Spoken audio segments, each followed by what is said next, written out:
Assalamualaikum warahmatullahi wabarakatuh. Saya Yip Saripudin dari SMP Cendikia Sukahegar, Kabupaten Cianjur.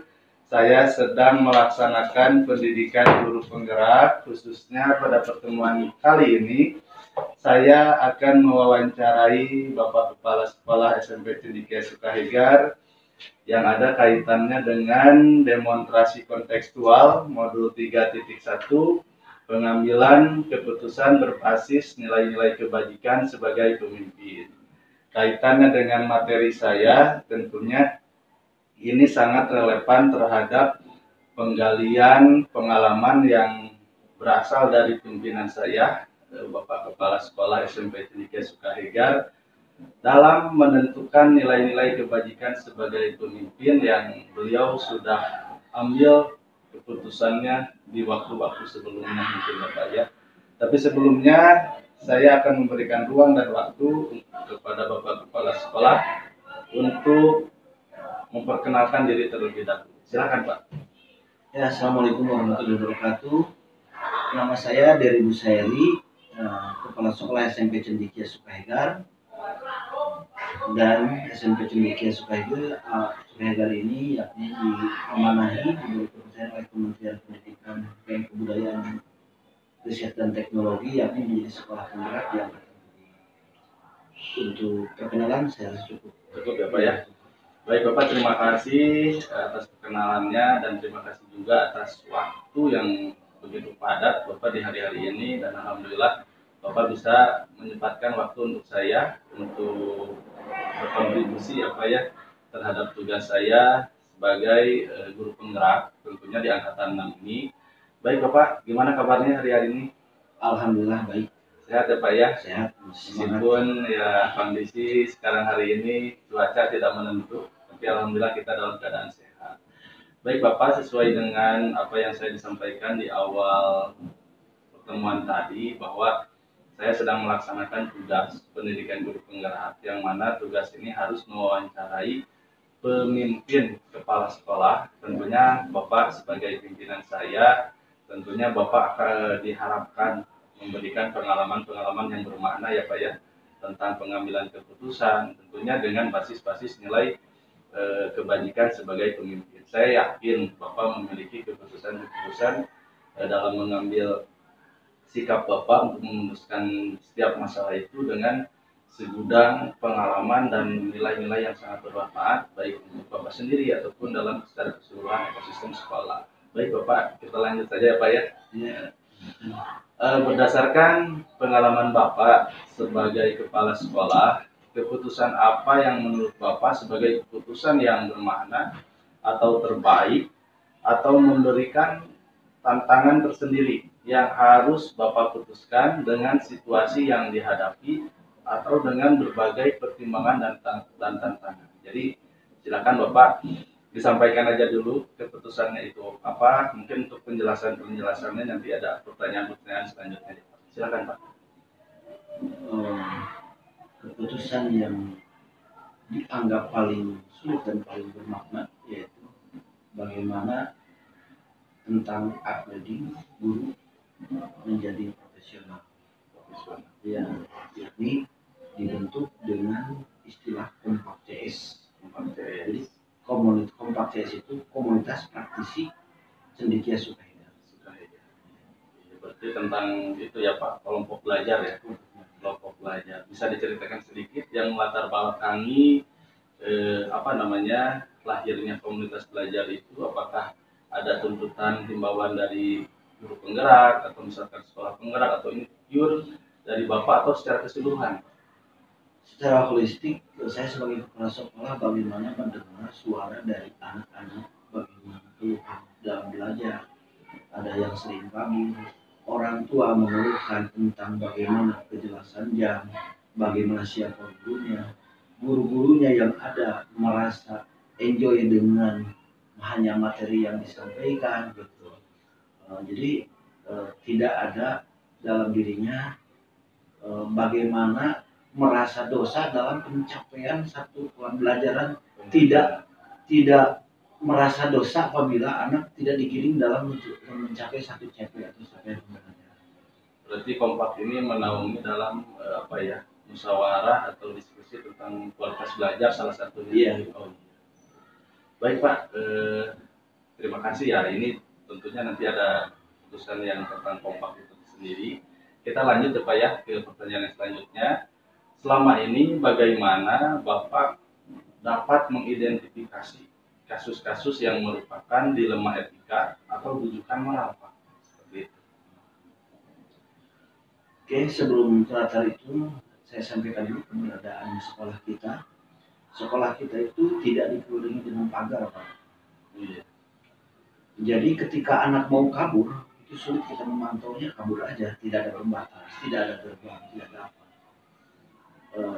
Yang kedua berarti saya bidik itu berarti ada permasalahannya di guru. Guru sehebat apapun dia disiplin, sehebat apapun dia memberikan contoh, tapi dalam penyampaian pembelajaran tidak menarik untuk siswa, salah satunya siswa untuk seperti itu. Dan tadi menanyakan yang 4 poin itu, ya 4 poin itu. Identifikasi terhadap kasusnya. Identifikasi kasus. Jadi saya secara manual saja apa? Jadi saya komunikasi itu lintas. Jadi lintas apa? Lintas keluarga, yakni dengan siswa langsung, dengan orang tua siswa langsung, guru iya gitu, komite iya, termasuk dengan stakeholder lainnya yang diharapkan bisa mendukung di sekolah kita. Jadi dengan desa, dengan puskesmas, dengan yang lain. Nah untuk itu berkesimpulan bahwa di awal itu bagaimana tadi pertanyaan mengidentifikasi tentang dilema etikanya itu. Nah identifikasinya kita bagi-bagi saja menjadi 5 bagian ya.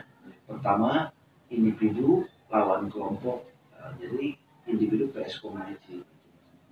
Itu sering hal terjadi karena pembiasaan sebelum masuk ke sini seperti apa, dan di sini yang melakukan merasa biasa-biasa saja, dan itu pun tetap kita harus melakukan pendekatan andragogi sama guru.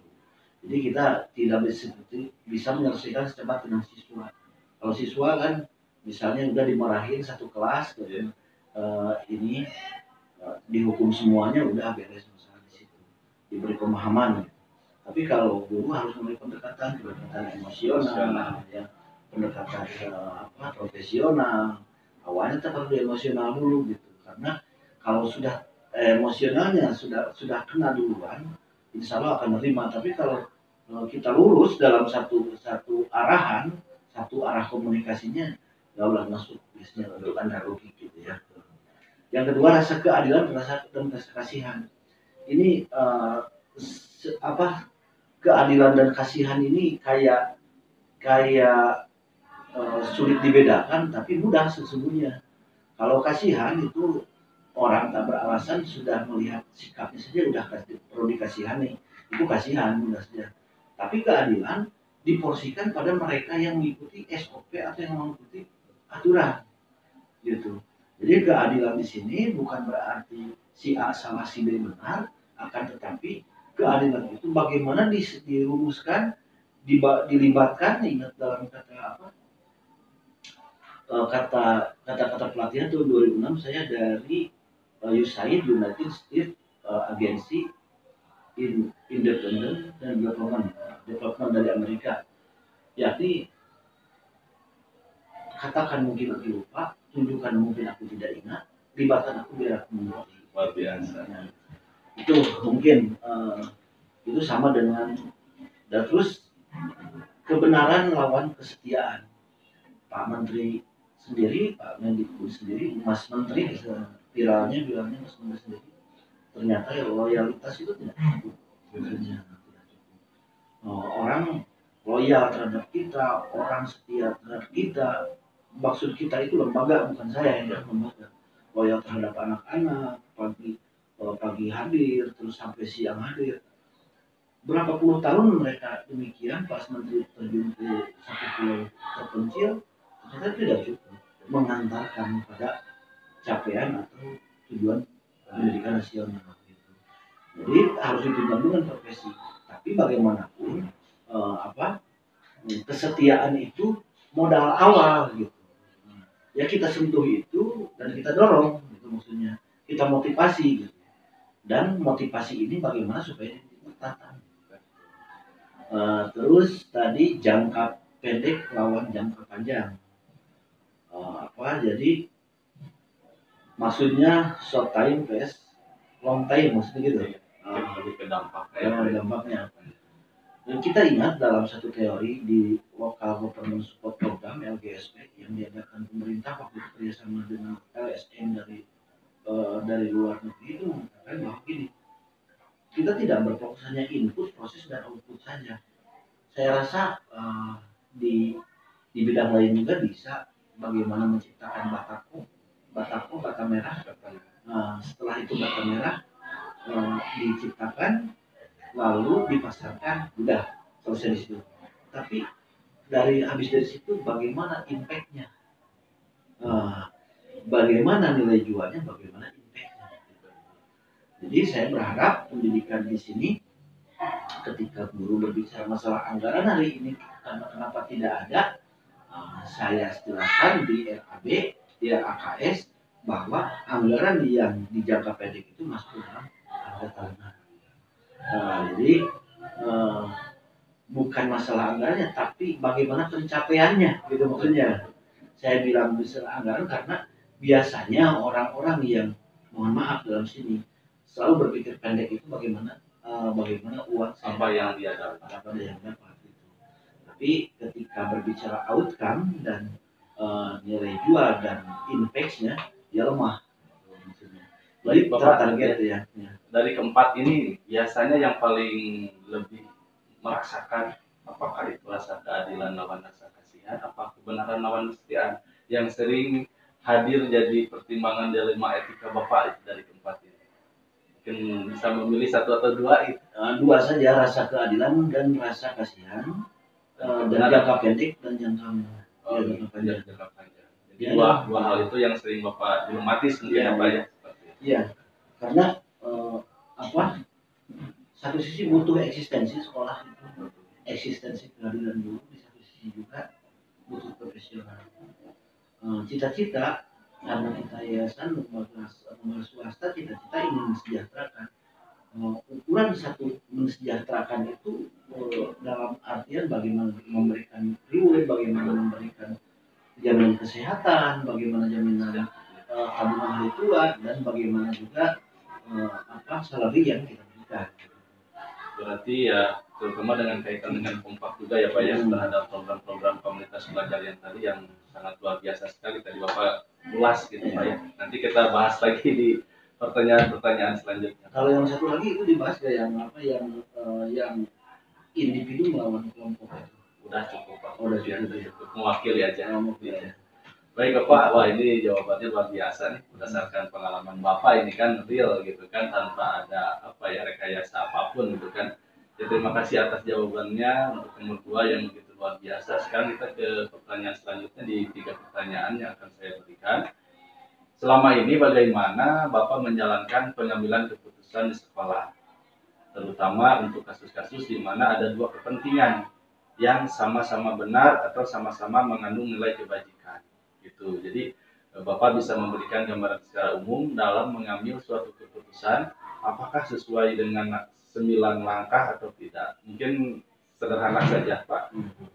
Apakah Bapak dalam menangani kasus itu sudah menerapkan 9 langkah yang sudah Bapak kuasai atau Bapak pahami seperti itu? Untuk dikuasai dan pahami saya rasa tidak, tapi pendekatannya 9 langkah selalu menjadi alur ya. Selalu menjadi ATP kalau untuk tujuan permasalahan lah itu ya. Yaitu mengenai nilai-nilai yang bertentangan, mengidentifikasi masalah misalnya satunya, terus memastikan bahwa masalah yang kita hadapi itu memang betul hubungan dengan aspek moral atau bukan sekedar masalah hubungan dengan sopan santun norma sosial saja. Ini sering kita misal di masalah ke siswa aja biar ini. Kita sering memponis siswa anak itu kok nggak sopan, tapi terkadang lupa kita bahwa kita pernah mengajarkan atau tidak mengkaji diri gitu. Yang kedua, bagaimana menentukan siapa yang terlibat dalam situasi itu. Jadi dalam hal ini, bila telah melihat bahwa ada masalah moral situasi yang kita hadapi, pernyataannya ini adalah dilema. Siapakah ini? Bukan berarti suatu. Kalau permasalahan tersebut bukan dilema, maka kita menjadi tidak peduli. Jadi tidak mengabaikan begitu saja. Tapi kita cari tentukan timeline, misalnya timeline hari ini kita identifikasi, kita kelompokkan mana objektif mana subjektifnya gitu. Dan yang ketiga misalnya kumpulan fakta yang relevan, misalnya keluhan guru seperti ini, dari siswanya bagaimana, dari orang tuanya bagaimana, itu. Cukup Pak, sebenarnya gambaran saja. Nanti kalau untuk penjelasannya nanti ditanya keempat supaya. Tadi juga luar biasa. Jadi artinya mungkin dalam pengambilan keputusan itu di mana ada dua kepentingan sering terjadi juga ya Pak ya. Sering terjadi yang sudah punya penyampaian secara global aja Pak. Misalkan apakah Bapak sudah menyampaikan 9 langkah ini dengan rinci, apakah memang disesuaikan dengan hanya beberapa bagian saja Pak? Tergantung konteks masalahnya. Tergantung konteks masalah ya. Kalau memang berat ya 9 langkahnya diinginkan. Siap Pak. Berarti untuk pertanyaan ini memang disesuaikan ya Pak ya. Disesuaikan. Baik Bapak, kita lanjut ya Pak ya ke pertanyaan yang selanjutnya. Nah ini hal apa saja yang selama ini Bapak anggap efektif dalam pengambilan keputusan pada kasus-kasus dilema etika? Ya kita ketahui lah seperti yang tadi Bapak sampaikan juga ya. Ya ini memang pertanyaan ini yang paling anggap efektif itu seperti apa sih menurut Bapak itu? Apakah itu rasa keadilan atau rasa kebenaran? Yang kasus siswa salah satunya? Boleh, bebas kasus saja, tapi yang kaitannya dengan apa ya? Yang paling efektif aja sih menurut Bapak itu yang menyangkut dilema etika Bapak itu. Yang menurut Bapak ini yang paling enak itu memang sering terjadi rawan rasa keadilan misalkan seperti itu. Secara singkat saja, tadi masalah siswa yang memang melakukan kesalahan atau disebutnya bukan asusila ya kategorinya, penyalahgunaan medsos gitu. Kalau asusila kan kita sudah paham, tapi ini pendekatan kepada asusila. Dan waktu itu semua guru setelah investigasi menyatakan bahwa anak tersebut harus dikeluarkan. Itu berarti terjadinya lain daripada yang ini, yaitu kelompok melawan satu personal. Itu juga ada penolakan dari kelompok. Kelompok. Ini personalnya saya bukan sebagai kepala sekolahnya, tapi saya katanya jangan lupa, udah keluarkan saja. Masukkan dari yang lain untuk berusaha bahwa ini karena udah menyangkut nama baik. Kalau saya berinvestigasi, pertama kejadiannya di rumahnya, bukan sekolah. Yang keduanya, apapun itu infeksinya di sekolah, tetap harus tangani. Siswa itu tersebut, makanya saya setelah konsul dari P2 ke P2A ke Kapolsek sama Kapolres menyatakan bahwa silakan dipindah tangankan nantinya secara profesional. Ya, salah satunya beginilah, ikutilah prosedur yang bagaimana silakan mensanksi itu anak, akan tapi jangan menghilangkan hak belajar anak. Belajar yang diutamakan. Ya, jadi keadilan itu bukan untuk semua siswa yang pintar saja, semua siswa yang itu saja, akan tetapi harus dirasakan semua anak yang dianggap sedang bermasalah. Berarti rasa keadilan juga. Rasa keadilan, ya itu berperan. Benar konteksnya, secara mudahnya benar keluarganya nggak banyak berpikir. Kalau kebenaran lawan kesetiaan juga bisa saja kan masalah itu terjadi salah paham atau pemahaman yang salah. Saya yakin mungkin antara salah paham dan pemahaman orang lain yang salah aja mungkin. Iya. Ya, dan akhirnya ketika sudah konsul sama semua pihak, orang tuanya, anaknya siap dikena sanksi, diberikan hak belajarnya tetap di rumah.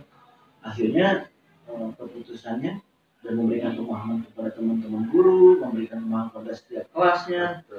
Akhirnya mereka kembali lagi diterima dan sampai saat ini bisa sekolah lagi. Oke Pak, mungkin dicukupkan dulu jawabannya. Ini ya pertanyaan ke-6, saya akan menggali lagi nih tentang hal apa saja yang selama ini merupakan tantangan dalam pengambilan keputusan pada kasus-kasus dilema etika. Ya ini tantangan ini yang Bapak rasakan ya, antara tadi kan Bapak selain daripada individu lawan kelompok ya, terhadap ada penolakan yang lain, termasuk rasa keadilan juga kan, lawan rasa kasihan. Nah ini tantangan yang dirasakan oleh Bapak ini dalam pengambilan keputusan yang sesuai dengan jalima etika, seperti apa sih Pak yang Bapak rasakan? Apakah memang ada tekanan dari pihak lain dan sebagainya? Perlu kiranya Bapak menjelaskan kepada saya. Yang pertama yang tentang jalima etika, pertama saya harus menganalisis resiko. Ini dalam konsep ya, bukan dalam penyelesaiannya. Tapi dalam konsep menghadapi itu, itu bukan dalam tahapan penyelesaian gitu.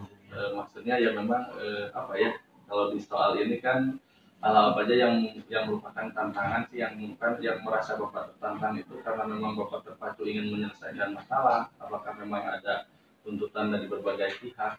Pokoknya ya disampaikan.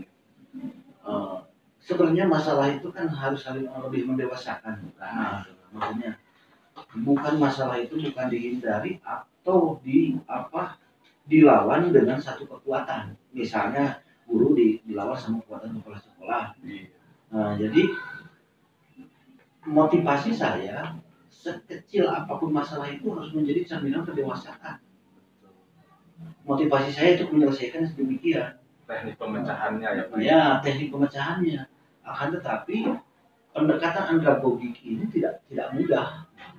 Karena di sekolah ini pertama tidak ada jurusan yang konseling, misalnya dengan siswa. Belum ada waktu itu. Ya. Tapi sekarang alhamdulillah ada ya Pak ya? Ya, alhamdulillah ada. Yang kedua, masalahnya setelah ini diberi pemahaman, lalu si B diberi pemahaman, bagaimana menyatukannya? Kompakan itu sendiri disadarkan kita mencapai satu visi. Baik Bapak ya, kita lanjut ke pertanyaan selanjutnya. Apakah Bapak memiliki sebuah tata cara atau jadwal tertentu dalam sebuah penyelesaian kasus yang berkaitan dengan dilema etika Pak? Mungkin Bapak cara mengatasinya, apakah Bapak ada jadwal-jadwal khusus? Kalau jadwal secara khusus yakni ada setiap Sabtu, setiap hari Sabtu, jadi kita evaluasi per minggu. Nah, tapi ada kalanya memang yang langsung situasional seperti itu. Tidak akan berlangsung. Tapi secara evaluasi secara keseluruhannya di seminggu sekali itu sendiri.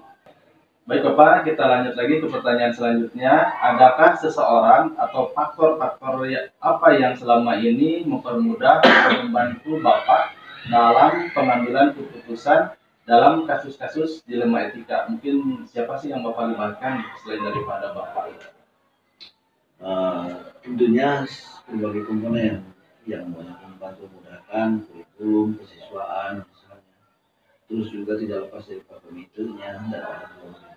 Berarti Bapak melibatkan semua unsur ya? Semua unsur disesuaikan dengan kasus itu sendiri. Ya. Baik Bapak.